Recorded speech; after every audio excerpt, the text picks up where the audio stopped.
If you follow the channel, you may have watched a video I did called Underrated Overlanders. In this video, I talked about building two 4x4s that aren't very popular in the United States, and I think this series is officially dead.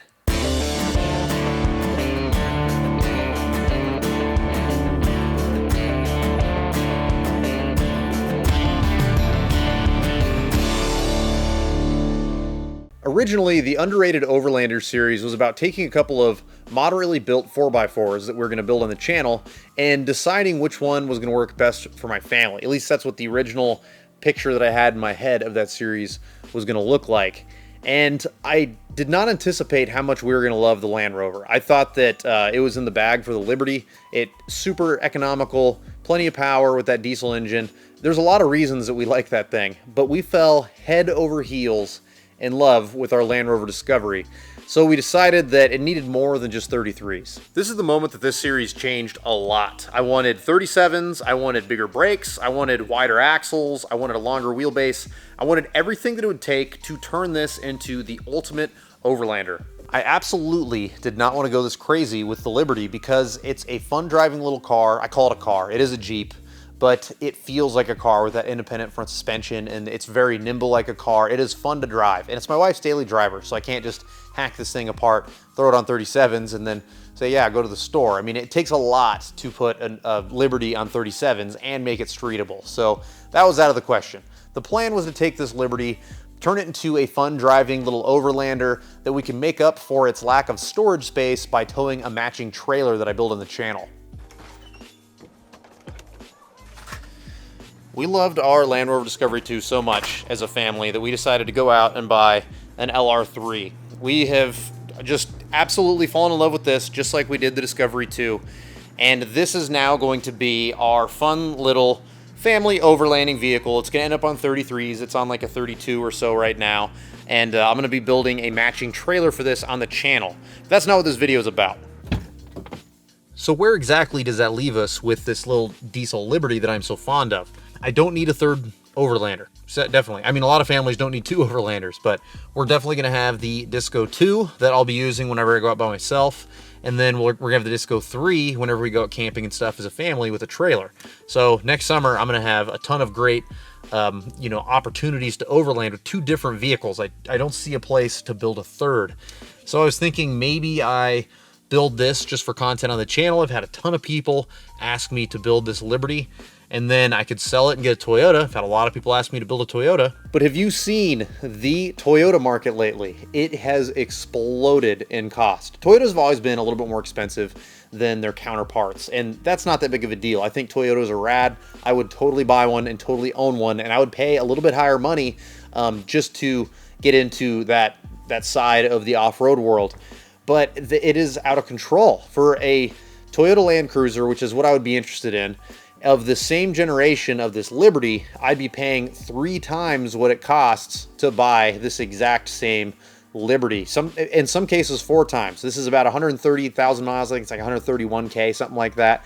And for the equivalent 05 Toyota Land Cruiser, I mean, we're looking at 20K. It's insane. I could probably get, I don't know, 5 or 6 grand for one of these.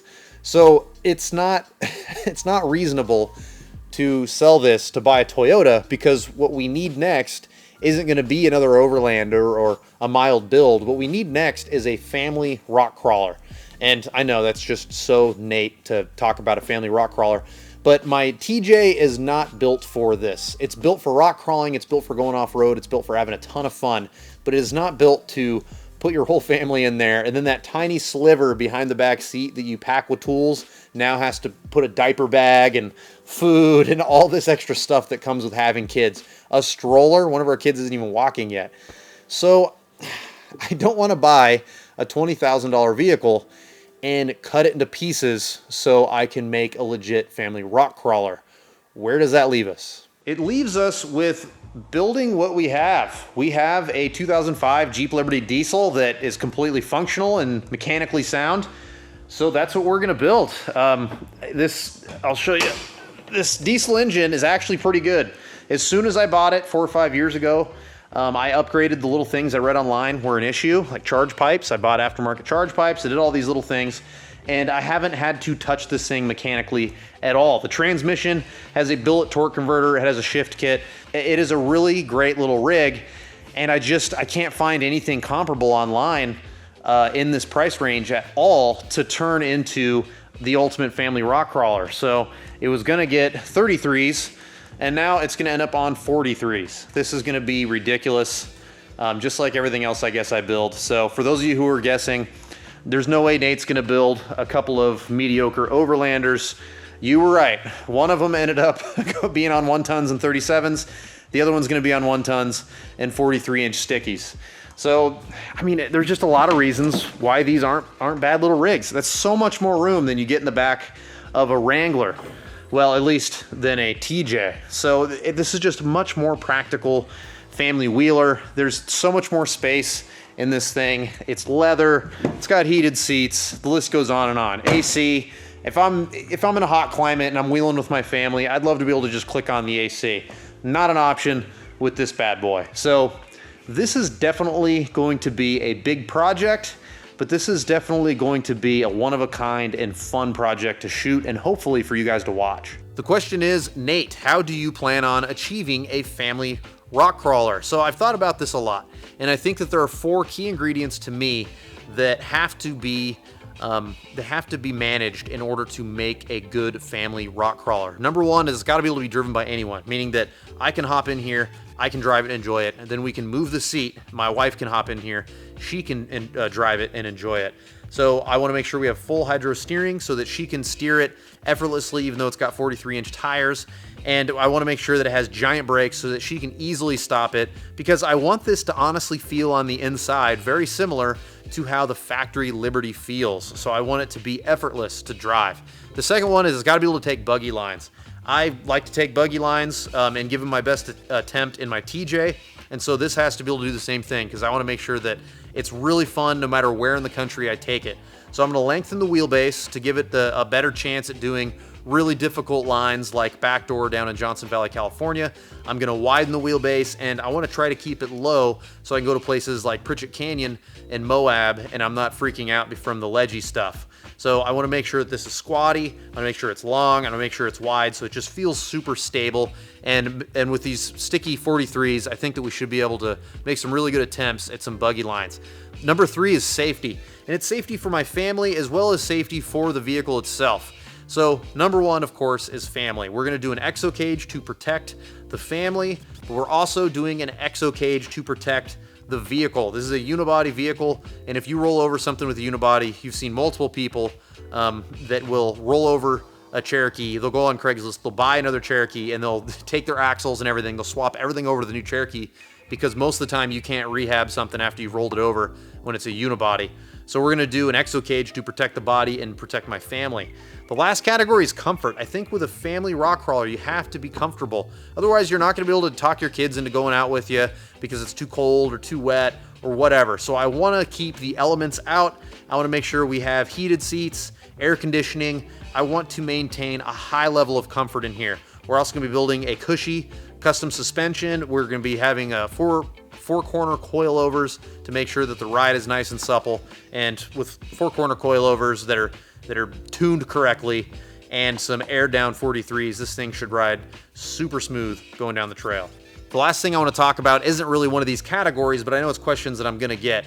And the drivetrain that I want to use is going to be the factory 2.8 liter diesel. We already talked about that. A somewhat built automatic transmission. That billet torque converter that I put in there, I think makes it somewhat built. It's definitely a solid component that we put in there. And then for the transfer case, I'm either going to do a 4-to-1 or 6-to-1. I need to sit down and I need to calculate with a 538 gear and a 43 which one of these are going to suit this build better. I think that I'm going to want to do a 6-to-1, but with it being an automatic, a 4-to-1 might actually be better. So we'll see. I need to sit down on a calculator and I need to calculate exactly what our final drive ratio is going to be and what our final crawl ratio rather. And so this one's up in the air right now, but there's going to be a lot of challenges here. I mean, we're going to have to cut the whole tub out in the back. We're going to have to build a whole new floor back there. There's there's a ton of stuff. I cannot stress enough how difficult of a build this is going to be. But it is going to be super worth it when I can take my family out on the trail in our little one-of-a-kind Diesel Liberty, and we can have a ton of fun together, and everyone's comfortable. And at the end of the day, we just create some new memories together, and it's just kind of as jack of an all trades type of vehicle as I can build. This video officially marks the end of the underrated Overlanders series, and I feel like I owe some of you guys an apology. I promised that I was going to be doing a moderate build that was going to be more relatable to your average Joe in these two vehicles, and they both just got out of hand. I can't help it. When I see a direction that looks fun, it looks like a difficult challenge, I have to get there. And that's what happened with the Disco, and that's what you're going to see happen with this KJ. So I apologize for those of you that are looking for more moderate content. I do still plan on doing a moderate build on my Jeep truck. It's super customized and everything, but it's only going to be on 31s. It's a hunting and fishing truck to me. My wife's LR3, like we said, 33s, a matching Overland trailer on 33s. So hopefully you guys decide to stay, because I will have some more moderate content coming your direction. Now, for the rest of you who are meatheads like me, and you look forward to Land Rover on 37s and 1-tons, and you're looking forward to a KJ on 43s, I cannot wait to share a bunch of the ideas that I have with you guys and share these builds with you. Now, the last thing I want to talk about is going to be, when am I going to start this KJ build? I'm going to start it soon. I want to start the KJ build pretty much as soon as I'm done with the Disco. And I just got the tooling that I ordered 3 weeks ago to continue on the Disco. So now that I have the tooling, I'm going to do the gear sets and the lockers, and I'm going to start filming those videos tomorrow. And then once the Disco is on its own wheels and tires, hopefully here in the next month or so, it's going to be leaving the garage. I'm going to be enjoying it, and the KJ is going to get back into that spot. We're going to put it on jack stands, and it won't leave that spot until it's on 43s. So this winter, I'm going to be bouncing back and forth between the Jeep truck, which I get asked about every day from a bunch of you guys that love that truck, and the KJ. So you're going to see a ton of content between the two of those. You're going to see an Overland trailer build. You're going to probably see a little bit of work done on my wife's LR3 here and there. So that's what the next probably 5 or 6 months is going to look like. I'm going to be having fun with my Jeep TJ and with the Disco out of the shop, in the snow in both of those vehicles. And then in the shop, I'm going to be working on the KJ and working on the Jeep truck a lot. I'm going to end this video here. I am sure you guys are tired of hearing me talk. I am tired of hearing me talk. So if you enjoyed the content you saw today and you want to see more KJ stuff, you want to see everything we talked about, give the video a thumbs up, subscribe to the channel if you haven't already. If you want to help support the channel, you can go to thedirtlifestyle.com. We have t-shirts, hats, neck gaiters, stickers, all kinds of stuff. We also have a link to our Patreon account. I just started a Facebook group called Dirtbag Mafia. So if you are into automotive groups on Facebook, make sure you join our Facebook group. So far, it has been outstanding. The high caliber of people answering other people's questions and whatnot is insane. So if you're into that kind of thing, make sure you check us out on the Dirtbag Mafia Facebook group. And if you want to follow me on social media, I'm at Your Lifestyle Nate. We'll see you next time.